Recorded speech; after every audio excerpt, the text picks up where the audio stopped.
Welcome to my channel students. आज हम types of logarithms सबसे पहले देखेंगे और लॉगरिथम्स की मज़ीद कुछ डिटेल्स देखते चले जाएंगे। एंटी लॉग्स की बात करेंगे और इसके बाद जो है हम बुक्स कुछ जनरल क्वेश्चंस देखेंगे और बुक्स की एक्सरसाइज सॉल्व करने की तरफ चलेंगे। तो आज हम सबसे पहले टाइप्स ऑफ लॉगरिथम्स की बात करेंगे। इसकी दो टाइप्स हैं, कॉमन लॉगरिथम्स और नेचुरल लॉगरिथम्स। जब हम बेस 10 की बात करते हैं, लॉग टू द बेस 10, तो ये कॉमन लॉग की बात हो रही है, जिसको हम इस तरह भी लिख सकते हैं,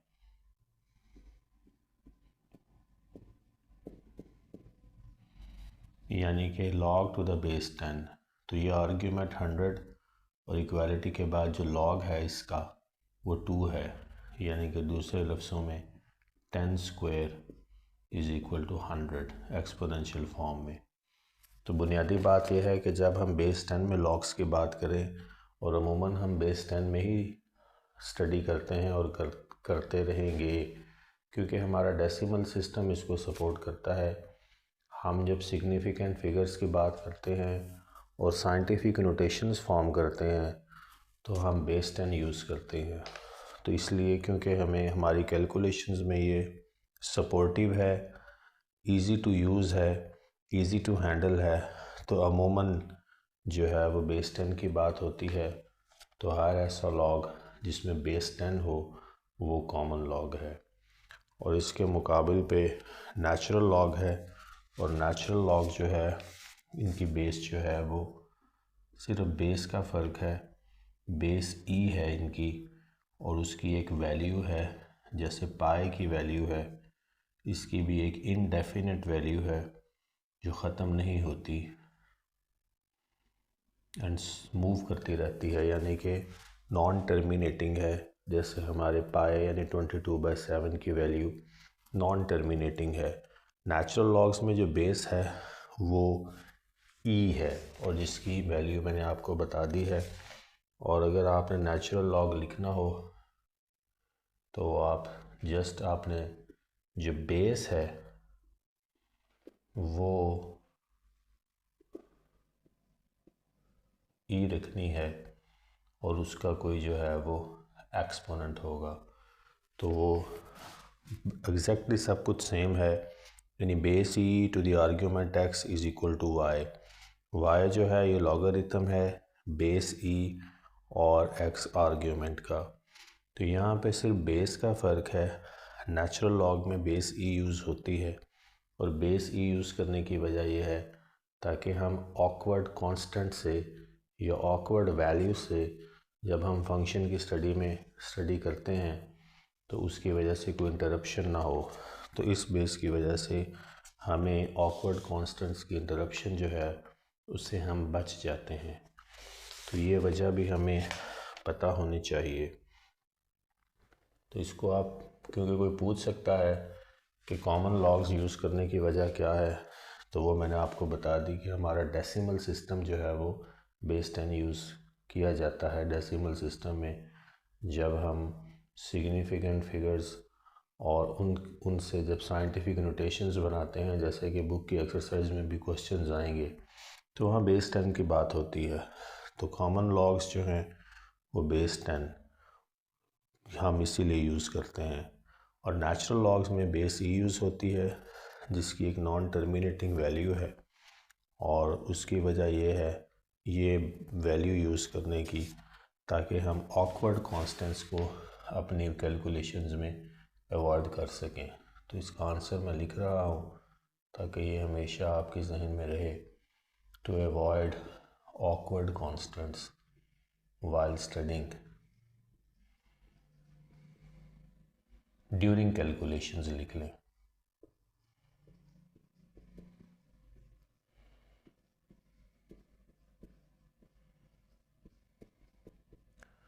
दूसरा एक बात और है बड़ी अहम जो यहाँ बतानी है कि कॉमन लॉग्स का और नेचुरल लॉग्स का आपस में एक ताल्लुक भी है। ये एक दूसरे के इन्वर्स फंक्शंस हैं, ये भी याद रखने वाली बात है। अगर हम इसको ऐसे लिखें कॉमन लॉग में, y एक जनरल टर्म में अगर हम लिखना चाहें y is equal to log to the base 10 exponent और आर्ग्यूमेंट x। तो जब हम इसी को नेचुरल लॉग में कन्वर्ट करेंगे तो ये इस तरह बन जाएगा y is equal to log base e 1/x। Point क्या है, इन्वर्स फंक्शंस हैं, एक दूसरे के इन्वर्स फंक्शंस हैं।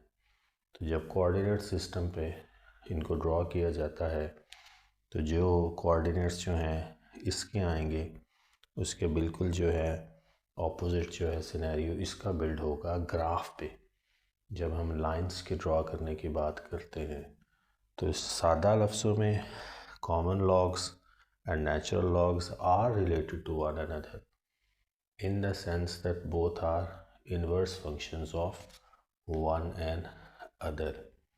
दूसरी बात यह है कि हमारे कैलकुलेटर पे आपको जो लॉग कॉमन लॉग लेने का जो टैब है या बटन है उस पर लॉग x लिखा होगा, तो ये बेस 10 की बात हो रही है।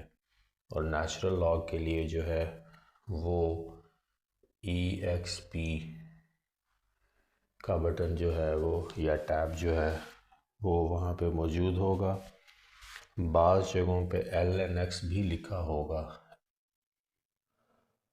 नेचुरल लॉग x या EXP। और ये जो है बेसिकली दोनों टर्म्स या दोनों जो वर्ड्स हैं ये मुखफ़फ़ हैं नेचुरल लॉग का। और हम कैलकुलेटर पे जब नेचुरल लॉग में ऑपरेशन करना चाहें तो फिर जो है वो ln(x) का बटन अगर मौजूद हो तो यूज़ करेंगे, और ख़ाली जो है लॉग का बटन हो या log x का तो वहाँ नेचुरल लॉग कॉमन लॉग की बात होगी विद द बेस 10। तो ये भी एक EXP फॉर एक्सपोनेंट है, और नेचुरल लॉग में जो e है बेस ये एक्सपोनेंट से को डिनोट करता है। तो फिर EXP या ln(x) जो है वो दो मुखफ़फ़ हैं जो यूज़ किए जाते हैं हमारे कैलकुलेटर्स पे। अब हम एंटी लॉग्स की थोड़ी सी बात कर लेते हैं, क्योंकि एंटी लॉग्स भी फाइंड करने हैं हमने अपने कोर्स में, अपने चैप्टर नंबर 3 में।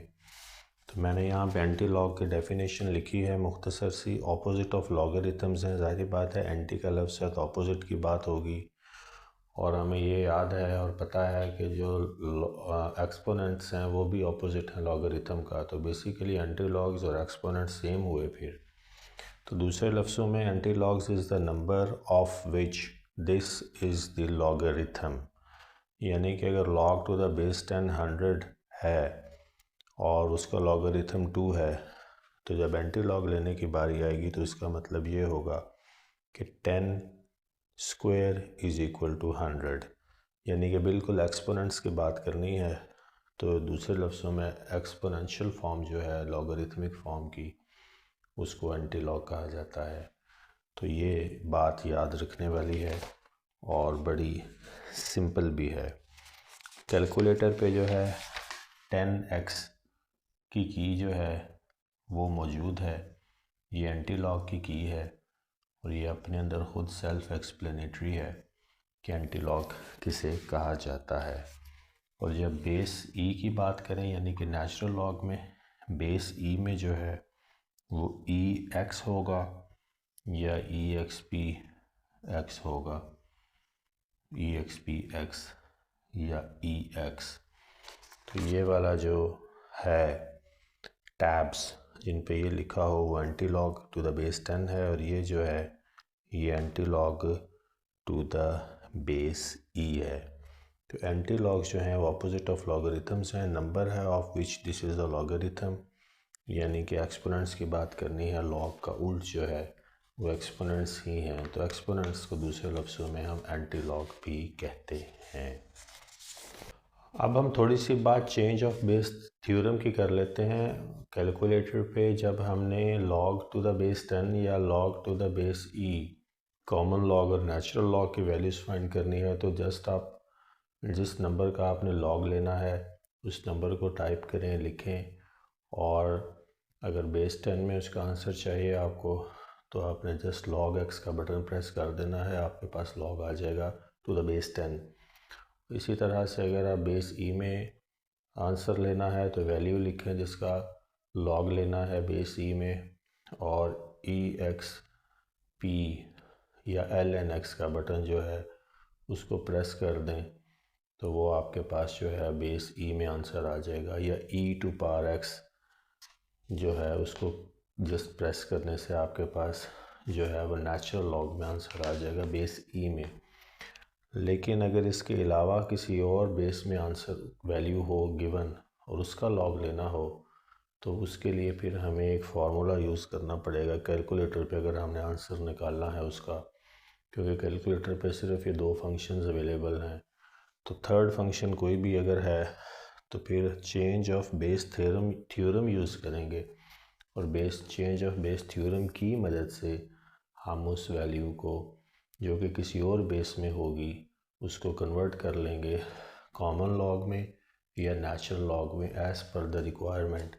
और वो एक छोटा सा थ्योरम है या फार्मूला है, इसको सिर्फ आपने जहन में रखना है और इसको अप्लाई करके हम जो है बेस 10 में या बेस ई में कैलकुलेटर पे आंसर निकाल सकते हैं। तो what is change of base theorem और how can we solve logarithmic expressions with basis other than 10 और e। तो ये दोनों क्वेश्चंस का आंसर है। अब सबसे पहली बात यह है कि x जो है वो एक पॉजिटिव नंबर होना चाहिए। a एंड b जो हैं, क्योंकि हम जनरल फॉर्म बनाने लगे हैं चेंज ऑफ बेस थ्योरम की, फिर उसको एक एग्जांपल से समझेंगे। a एंड b जो हैं वो एक पॉजिटिव रियल नंबर्स होंगे तो फिर हम चलेंगे और पॉजिटिव रियल नंबर्स होंगे और नॉट इक्वल टू 1 होंगे, यानी कि ग्रेटर देन 1 होंगे, नॉट इक्वल टू 1।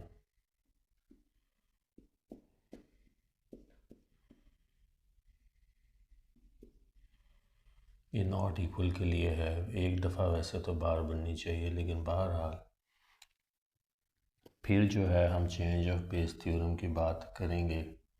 का फार्मूला ये है, चेंज ऑफ बेस है, नाम ही इंडिकेट कर रहा है कि हमने बेस चेंज करने हैं और उस बेस में ले जाना है जिस बेस में हमें आंसर कैलकुलेटर पे सॉल्व कर सकें।